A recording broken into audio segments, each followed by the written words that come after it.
환영합니다. 여러분의 마음 이곳에서 풀고 가세요.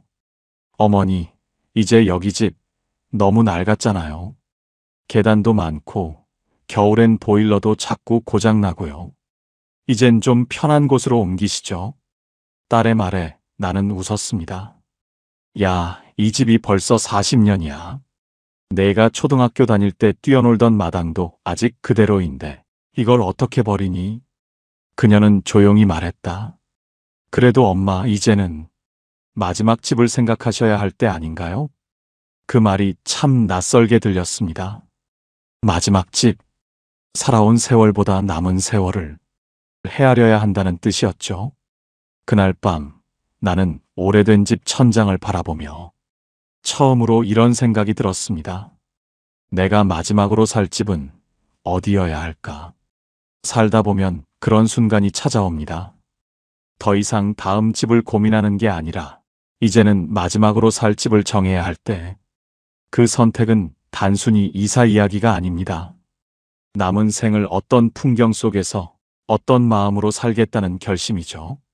오늘 영상에서는 실버타운부터 공공주택, 도시형 코하우징까지 실제로 어떤 차이가 있는지, 이사 가면 좋은 지역은 어디인지, 그리고 무엇보다 팔리지 않는 집을 피하고 언제든 현금화 가능한 집을 고르는 기준까지 하나하나 자세히 알려드리겠습니다. 지금 여러분의 마지막 집을 함께 찾아볼까요? 구독과 좋아요 눌러주세요. 여러분의 마음을 안아주는 좋은 컨텐츠로 보답하겠습니다. 노후 주거를 결정할 때 대부분은 세 가지 길 중 하나를 놓고 고민합니다. 그대로 지금 집에 남을지, 자녀 근처로 옮길지, 아니면 새로운 환경을 선택할지. 이 세 갈래는 각자 장점과 단점이 뚜렷합니다. 지금부터 하나씩 살펴볼까요? 첫 번째, 지금 사는 집에서 계속 살기. 가장 익숙하고 정든 공간입니다. 생활동선도 손에 있고 이웃과의 관계도 이어져 있죠. 하지만 나이가 들수록 유지, 관리의 어려움이 커집니다. 오래된 아파트나 단독주택은 보일러, 수도, 방수 등 수리비 부담이 잦습니다. 계단, 문턱, 욕실 바닥 등에서 낙상사고가 발생하기 쉽습니다. 무엇보다 의료, 응급 접근성이 멀면 작은 문제도 큰일이 될 수 있습니다. 질문 하나 드려볼게요. 지금 사는 집, 10년 뒤에도 편하게 오르내릴 수 있을까요? 만약 그 대답이 글쎄요라면 거주 유지는 신중히 다시 계산해야 합니다. 두 번째, 자녀 근처로 이사 가기. 두 번째는 자녀와 가까운 곳으로 옮기는 선택입니다. 정서적으로 든든하고 응급 상황이나 병원 동행 등에서 도움이 됩니다. 하지만 같이 사는 것과 가까이 사는 것은 전혀 다릅니다. 너무 가까우면 서로의 생활 리듬이 부딪히고 너무 멀면 돌봄의 의미가 사라집니다. 그래서 요즘은 걸어서 10분 거리, 차로 15분 거리 정도가 이상적이라는 의견이 많습니다. 즉, 정서적 거리는 가깝게, 생활 거리는 약간 멀게 두는 게 가장 현명하죠. 한 가지 더, 자녀 세대가 이사하거나 직장이 바뀌면 그 생활권 전체가 변할 수 있다는 점도 고려해야 합니다. 내가 그때 또 옮길 수 있을까? 이 질문을 꼭 해보셔야 합니다. 세 번째, 완전히 새로운 환경으로 이사하기. 마지막은 노년 생활에 맞게 설계된 새로운 형태의 주거로 옮기는 방법입니다. 대표적인 예가 실버타운, 공공실버주택, 도시형 리모델링, 코하우징 같은 형태입니다. 이 유형의 가장 큰 장점은 관리와 돌봄의 체계가 있다는 점입니다.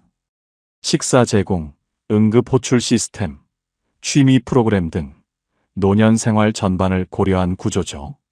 하지만 그만큼 비용, 적응, 외로움이라는 세 가지 현실적 벽이 있습니다. 시설마다 가격 차이가 크고 새로운 환경에 익숙해지는 데 시간이 걸립니다. 무엇보다 사람들과 다시 관계를 쌓는 과정이 필요합니다. 나는 낯선 곳에서도 적응할 자신이 있을까? 이 질문을 스스로에게 던져보세요. 그 대답이 앞으로의 선택을 결정짓습니다. 이제부터는 구체적으로 알아보겠습니다.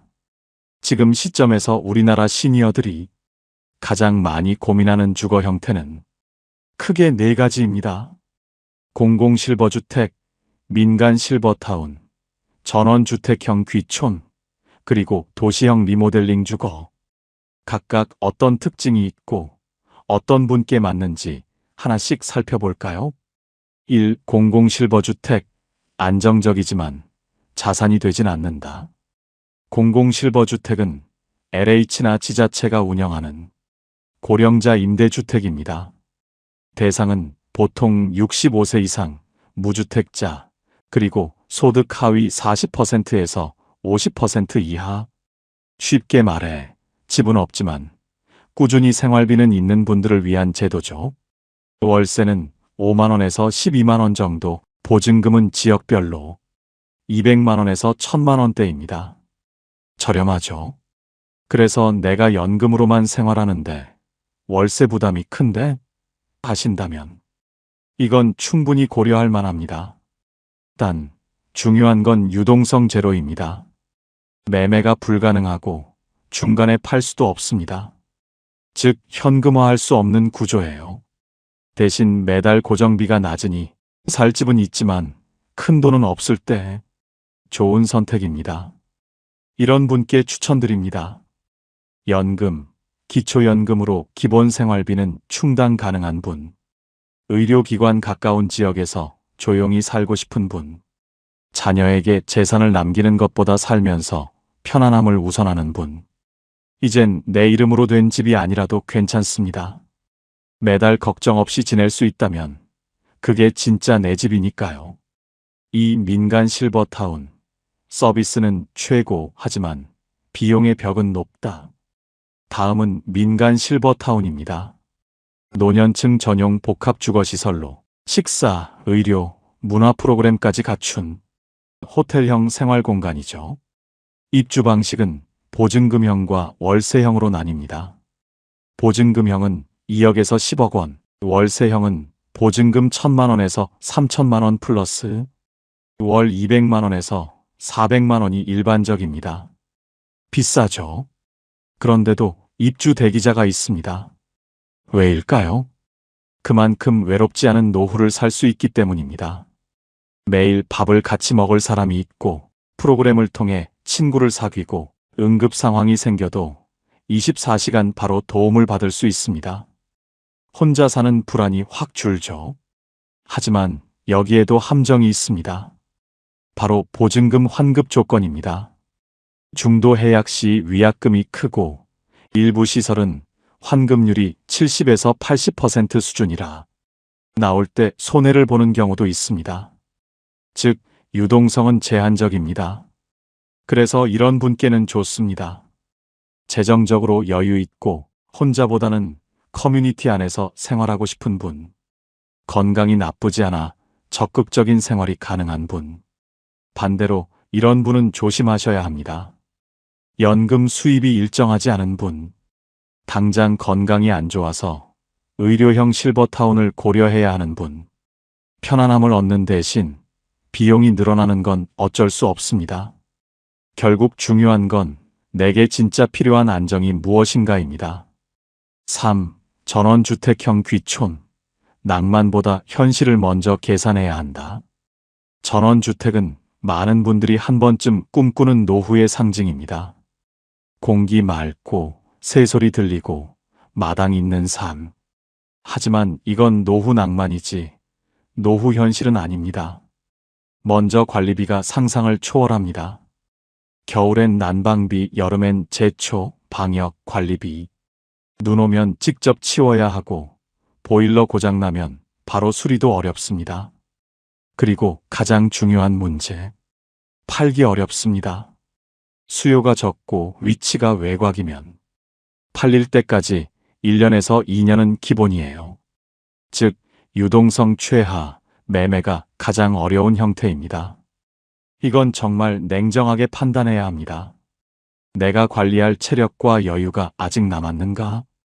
이 집이 나중에 팔리지 않아도 괜찮은가? 이 두 질문 중 하나라도 아니오라면 전원주택은 선택지가 아니라 부담이 됩니다. 다만 이런 분께는 예외적으로 어울립니다. 자연 속 독립생활을 진심으로 원하는 분, 건강이 좋고 유지비를 감당할 재정 여유가 있는 분, 나는 끝까지 내 땅에서 살겠다는 의지가 있는 분. 4. 도시형 리모델링, 공동주거, 코하우징, 노후주거의 새로운 해답. 마지막은 요즘 가장 주목받는 형태, 도시형 리모델링 주거, 혹은 코하우징, 공동주거입니다. 이건 기존 아파트나 오피스텔을 리모델링하거나 노년층 전용으로 지은 공동주택 형태로 도심 속에서 혼자 살되 함께 사는 구조를 지향합니다. 도심 한복판에 있어 의료 접근성, 교통, 생활 인프라가 뛰어나고 무엇보다 유동성이 가장 높습니다. 즉, 필요하면 언제든 팔거나 전세로 돌릴 수 있다는 뜻이죠. 비용은 위치에 따라 다르지만 신축형 코하우징의 경우 전세 1억대 후반에서 2억대 중반 수준이 많습니다. 월세형은 보증금 수천만 원 플러스 월 70만 원에서 100만 원대 정도죠. 이건 이런 분께 딱 맞습니다. 도심 생활을 포기하고 싶지 않은 분, 건강이 양호하고 사회적 관계를 유지하고 싶은 분, 혹시 상황이 바뀌면 집을 팔거나 옮길 수 있는 유연성을 원하시는 분, 공동공간의 식사나 모임이 부담스러울 수 있지만 그건 선택의 문제입니다. 함께 있지만 간섭은 없는 관계. 이게 바로 이 모델의 강점입니다. 최근에는 LH에서 운영하는 고령자 복지 주택이 이런 코하우징과 비슷한 형태로 운영되고 있습니다. 단순히 임대주택이 아니라 단지 안에 공동식당, 복지공간, 커뮤니티실이 함께 있어 혼자 살지만 완전히 혼자는 아닌 구조를 갖추고 있죠. 쉽게 말해 공공형 코하우징의 시작 단계입니다. 이 부분은 다음 영상에서 LH 고령자 복지 주택의 실제 신청 방법, 입주 조건, 지역별 현황까지 구체적으로 알려드리겠습니다. 놓치지 마세요. 자, 이제 진짜 중요한 부분입니다. 이쯤에서 누구나 이런 생각이 드실 거예요. 그래, 종류는 알겠는데 그럼 도대체 어떤 집을 골라야 하지? 맞습니다. 결국 선택의 기준이 없으면 좋다는 말만 듣고 옮겼다가 후회하게 됩니다. 그래서 지금부터는 노후의 집을 고를 때 꼭 확인해야 할 5가지 기준, 이 5가지만 기억하시면 됩니다. 첫 번째, 유동성, 언제든 팔 수 있고 현금화 가능한가. 노후의 집은 끝까지 사는 집이기도 하지만 언제든 움직일 수 있는 집이어야 합니다. 전원주택이나 외곽 단독은 매도에 평균 1년에서 2년 이상 걸리는 경우가 많습니다. 팔려고 내놨는데 아무도 안 본다는 말 실제로 자주 나옵니다. 팔리지 않으면 곧 발이 묶인다는 뜻이죠. 이 집 급할 때 바로 팔 수 있을까? 이 질문 하나가 평생의 안전망을 결정합니다. 두 번째, 접근성, 병원, 마트, 교통이 가까운가. 노후 주거는 단순한 위치가 아니라 동선의 생존력입니다. 병원, 약국, 마트, 버스 정류장, 이 4가지가 10분 안에 있어야 합니다. 특히 병원은 크기보다 거리가 중요합니다. 큰 병원이 멀리 있는 것보다 작은 의원이 바로 옆에 있는 게 훨씬 든든합니다. 응급 상황이 생겼을 때 10분 안에 병원에 도착할 수 있는가? 이게 접근성의 기준입니다. 세 번째, 관리성, 관리비와 수리비를 감당할 수 있는가? 집은 오래될수록 유지 비용이 문제입니다. 단독주택은 눈, 비, 바람, 수리, 난방까지 전부 혼자 해결해야 합니다. 반면 아파트나 공동주택형은 예측 가능한 관리비로 정리가 됩니다. 난방비는 오르는데 집값은 그대로인데 이런 고민이 시작되면 이미 관리비 부담이 커진 겁니다. 이 집은 매달 얼마를 써야 유지가 되는가? 이 질문에 답할 수 있어야 합니다. 네 번째, 안전성, 낙상이나 응급 상황에 대응할 수 있는 구조인가. 노후의 안전은 구조에서 시작됩니다. 계단, 문턱, 욕실 미끄럼 방지. 이 세 가지가 생명을 지킵니다. 또한 응급벨이나 CCTV, 경비 인력이 있는 단지는 생활의 안정감이 훨씬 높습니다. 시설이 낡아도 안전만큼은 새로 바꿔야 합니다. 이 집은 나이 들어서도 안전하게 걸을 수 있는가? 이게 바로 주거의 기본 조건입니다. 5번째, 공동체성, 말 한마디 건넬 이웃이 있는가? 노후의 가장 위험한 건 고독입니다. 사람이 외로워지면 건강도, 삶의 의욕도 함께 약해집니다. 그래서 이웃과 가벼운 인사라도 나눌 수 있는 구조가 중요합니다. 복도형 아파트, 커뮤니티실, 작은 카페 같은 공간이 이웃 관계를 이어주는 역할을 합니다. 이 집은 내 하루의 사람의 온기가 스며드는 곳인가? 혼자 살아도 외롭지 않은 집. 그게 진짜 좋은 집입니다. 정리하자면 좋은 집의 기준은 넓음이 아닙니다. 팔 수 있고 살 수 있고 함께 할 수 있는 곳. 그게 노후의 진짜 안전한 집입니다. 앞서 말씀드린 기준들 머리로는 다 이해되시죠? 그런데 막상 마음은 이럽니다. 그래도 이 나이에 옮긴다고? 또 정들면 힘들잖아. 맞습니다. 집을 옮긴다는 건 단순한 이사가 아니라 삶의 방향을 바꾸는 일입니다. 그래서 이사 고민은 대부분 감정의 문제로 시작되지만 결국 현실의 계산으로 끝나야 합니다. 그 현실을 준비하는 3가지 단계를 지금부터 알려드리겠습니다. 이 3가지만 체크하면 후회 없는 선택이 됩니다. 1. 재정 점검. 내 자산 중 부동산 비율부터 확인하라. 먼저 돈의 구조를 봐야 합니다. 내 자산 중 70% 이상이 부동산이라면 그 순간부터 나는 움직일 수 없는 사람입니다. 노후 주거는 묶이지 않는 집, 즉 필요할 때 현금화할 수 있는 집이어야 합니다. 집이 아무리 좋아도 팔리지 않으면 그건 자산이 아니라 짐이 됩니다. 그래서 전문가들은 말합니다. 현금이 있어야 마음이 산다. 이 말은 단순한 재테크 조언이 아니라 노후의 이동권을 지키는 유일한 방법입니다. 지금 한번 물어보세요. 내 재산 중 당장 꺼내 쓸 수 있는 돈은 얼마나 될까? 그 답이 앞으로의 선택을 결정합니다. 이 이사 타이밍, 몸이 아직 움직일 때 가라. 이사는 체력이 있을 때 해야 합니다. 조금 더 있다가 옮길래요? 이 말이 바로 가장 위험한 말입니다.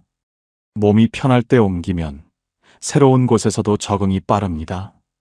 하지만 몸이 불편해지고 나서 이사하면 모든 게 고생으로 바뀝니다. 실제로 요양 전문가들이 말하죠. 이사는 70대 초반에 끝내는 게 가장 이상적입니다. 그 이유는 단 하나, 적응력의 한계 때문입니다. 익숙한 동네를 떠나는 건 쉽지 않지만 몸이 덜 아플 때 떠나야 새로운 공간이 회복의 장소가 됩니다. 내가 아직 걸을 수 있고 짐을 정리할 힘이 있을 때 그게 바로 이사적기입니다. 3. 적응 준비, 외로움을 막는 건 커뮤니티다. 새로운 집에서의 적응은 인테리어가 아니라 사람입니다. 낯선 공간에서도 빨리 안정되는 분들의 공통점은 하나예요. 혼자 있지 않으려는 노력, 매일 인사 나눌 이웃 1명, 함께 밥 먹을 사람 1명, 그게 노후의 면역력입니다. 그러니 이사할 곳을 고를 때는 커뮤니티 공간, 취미 프로그램, 복지관 같은 사람의 동선을 먼저 보세요. 집 구조보다 사람 구조가 더 중요합니다.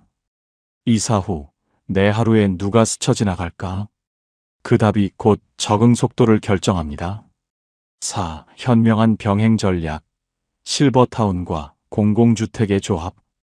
이사는 단독 선택이 아니라 병행 전략으로 봐야 합니다. 한 번에 큰 결정을 내리기보다 상황에 따라 주거 형태를 유연하게 바꾸는 구조가 가장 안정적입니다. 공공실버주택은 월세 부담이 적고 기본 복지 서비스가 포함된 생활형 주거입니다. 생활비는 부족하지만 안정적인 거주가 필요한 분께 적합하죠. 민간 실버타운은 비용은 높지만 의료, 문화, 돌봄이 체계적이라 외로움보다 사람과 관계를 중시하는 분께 어울립니다. 이 둘은 경쟁 관계가 아닙니다. 지금은 공공형으로 시작하더라도 건강이나 경제 여건이 나아지면 민간형으로 옮길 수도 있고 반대로 어려워지면 다시 공공형으로 전환할 수도 있습니다. 즉, 상황에 따라 옮길 수 있는 유연성, 그게 노후 주거의 핵심 전략입니다. 나는 지금 내 상황에 맞는 집을 선택하고 있는가? 이 질문이 이 장의 마지막입니다. 5. 노후의 현금 안전판, 주택연금의 활용. 이사는 어렵고 새로운 곳에 적응할 자신이 없을 때는 이동보다 유지의 전략을 택하는 것도 방법입니다. 그 대표적인 제도가 바로 주택연금입니다. 주택연금은 지금 살고 있는 집을 담보로 생활비를 받는 제도입니다. 집은 그대로 두고 매달 연금처럼 일정 금액이 들어옵니다. 즉, 이사 없이도 현금 흐름을 확보하는 방법이죠. 조건은 단 하나, 그 집에 계속 거주해야 한다는 것. 이사하거나 비워두면 연금이 중단됩니다. 그래서 주택연금은 이사 전 단계, 즉 움직이기 어렵지만 생활비가 필요한 시기에 적합합니다.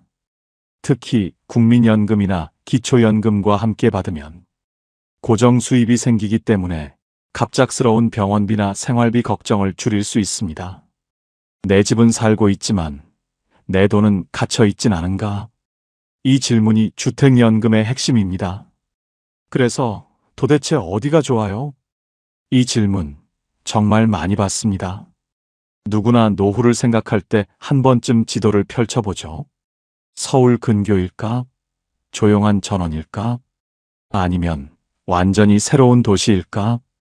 이제부터 실제로 많은 분들이 노후에 선택하고 있는 수도권, 지방 대도시, 전원, 소도시형 세 가지 삶의 무대를 하나씩 짚어보겠습니다. 그 안에는 단순한 동네 정보가 아니라 삶의 방향이 숨어 있습니다. 1. 수도권, 도시의 편리함, 그리고 여유의 균형. 먼저 수도권입니다. 도시와 가까우면서도 삶이 버겁지 않은 곳. 의료, 교통, 커뮤니티가 모두 모여있는 지역이죠. 고향 일산. 이곳은 병원 도시라고 해도 과언이 아닙니다. 국립암센터, 명지병원, 건강보험 일산병원까지 응급부터 재활까지 의료 인프라가 완벽합니다. 게다가 서울까지 전철 30분 거리. 이런 구조는 노후의 유동성을 지켜줍니다. 집값이 급락하지 않고 팔릴 때도 안정적으로 팔립니다. 의료와 유동성이 동시에 잡힌 드문 지역입니다. 남양주 다산, 평내 호평. 신축 아파트가 많아 집 내부 수리비 부담은 적지만 공용 관리비는 지역마다 차이가 있습니다. 그래도 새 단지라 난방 효율이 높고 엘리베이터, 보안시설 등 생활 편의성은 확실히 좋습니다. 지하철 8호선 연장선이 개통되면 서울 접근성이 더 좋아질 예정이고 집값도 안정적이라 비교적 합리적인 수도권 노후지로 꼽힙니다. 분당, 위례. 이곳은 거의 도시형 실버타운에 가깝습니다. 보건소, 복지관, 종합병원, 문화센터, 차 없이도 병원, 시장, 공원까지 하루 동선이 다 이어집니다. 물론 집값과 관리비는 그만큼 부담이 크지만 그만큼 불편할 일이 없습니다. 돈을 더 쓰는 대신 시간과 체력을 아끼는 도시죠. 그래서 실제로 다른 곳 갔다가 다시 분당으로 돌아오는 분들이 많습니다. 익숙하고 안전한 일상. 그것이 이 지역의 가장 큰 자산입니다. 2. 지방 대도시권, 의료와 생활, 둘 다 잡는 현실형 선택. 서울을 떠난다고 불편해지는 건 아닙니다. 지방에도 의료축과 생활축이 맞물린 도시들이 있습니다. 창원. 이 도시는 공장 도시로만 알려져 있지만 지금은 실버 도시로 바뀌는 중입니다. 삼성 창원병원, 창원 경상대병원 등 대형 병원이 모여 있고 도심 전체가 평지라 걷기 좋습니다. 생활비도 수도권 절반 수준. 돈보다 여유를 택한 사람들의 도시가 되고 있습니다. 대전 유성구, 온천동, 복명동 일대는 교통, 의료, 문화가 동시에 밀집돼 있습니다. 충남대병원, 을지대병원, 카이스트 인근의 복지 프로그램까지. 도시지만 움직임이 편한 도시. 차 없이도 하루가 가능한 곳이라는 표현이 딱 맞습니다. 전주 혁신도시 효자지구, 전북대병원, 효자복지관, 전주천 산책로가 연결돼 조용하지만 심심하지 않은 생활이 가능합니다. 물가가 낮고 사람들 정서가 따뜻해서 심리적 안정감을 중시하는 분들에게 인기가 많죠. 실제로 최근 몇 년간 60대 이상 귀촌 비율이 꾸준히 오르고 있습니다. 3. 전원, 소도시형, 자연을 선택하되 연결은 잊지 말라. 이제 조용한 삶을 꿈꾸는 분들의 선택지로 가보겠습니다. 원주. 도심과 자연이 섞인 전원형 도시의 대표입니다. 원주 세브란스 기독병원이 있어 의료 불안이 적고 기업도시, 무실동 일대는 신도시급 인프라를 갖췄습니다. 서울까지 KTX로 1시간. 자연을 누리면서도 완전히 끊기지 않는 연결성. 그게 원주의 강점입니다. 홍천. 자연의 매력은 말할 것도 없죠. 하지만 병원, 마트, 교통은 원주를 생활권으로 잡으면 해결됩니다. 즉, 자연에 살되 도시를 곁에 두는 방식. 그게 홍천형 귀촌의 정답입니다. 안동. 이곳은 도시의 편리함보다 사람의 관계로 살아가는 곳입니다. 안동병원, 안동의료원이 있고 전통시장, 문화시설 중심으로 노년 커뮤니티가 활성화되어 있습니다. 외로움이 덜한 전원도시, 이게 안동의 매력이죠. 살아온 세월보다 남은 세월을 헤아릴 때 집은 단순한 건물이 아니라 삶의 그릇이 됩니다. 그 안에 내가 누구와 어떤 마음으로 살고 싶은지가 담기죠. 그래서 좋은 집을 고른다는 건 평생 함께할 좋은 마음을 고르는 일과 같습니다. 비싸서 좋은 집도 커서 좋은 집도 없습니다. 내가 편히 숨 쉴 수 있고 외로울 때 문 밖에 나가면 반겨주는 사람이 있는 곳, 그게 가장 좋은 집입니다. 여러분, 지금 머릿속에 떠오르는 곳이 있나요? 그래, 나 거기서 살면 괜찮겠다. 그 생각이 들었다면 그곳이 어쩌면 인생의 마지막을 가장 편안하게 머물 수 있는 자리일지도 모릅니다. 마지막으로 한 가지 꼭 기억하세요. 내가 아플 때 나를 지켜줄 시스템이 가까운가? 이 집은 팔리지 않아도 괜찮은가? 이웃 한 명쯤은 나를 기억해 줄까? 이 세 가지 질문이 여러분의 인생 후반전을 결정짓습니다. 그리고 저는 믿습니다. 이 영상을 끝까지 본 여러분이라면 그 답을 이미 마음속에 찾으셨을 거예요. 여러분의 삶이 머무는 마지막 풍경이 언제나 따뜻하고 안전하고 평안하기를 바랍니다. 오늘 이 시간이 그 길을 찾는 첫걸음이 되길 진심으로 응원합니다. 오늘 영상을 보며 여러분은 어떤 생각이 드셨나요? 여러분의 경험과 생각을 댓글로 나눠주세요. 여러분의 이야기가 누군가에게 큰 위로와 깨달음이 될 것입니다. 오늘도 끝까지 시청해주신 여러분께 깊은 감사를 드립니다. 오늘 영상이 도움이 되셨다면 소중한 분들께 공유해 주시고 구독과 좋아요로 저를 응원해 주세요. 여러분과의 소중한 연결이 저에게 큰 힘이 됩니다. 오늘도 행복한 하루 되세요. 이상으로 마음 풀고 가세요 였습니다.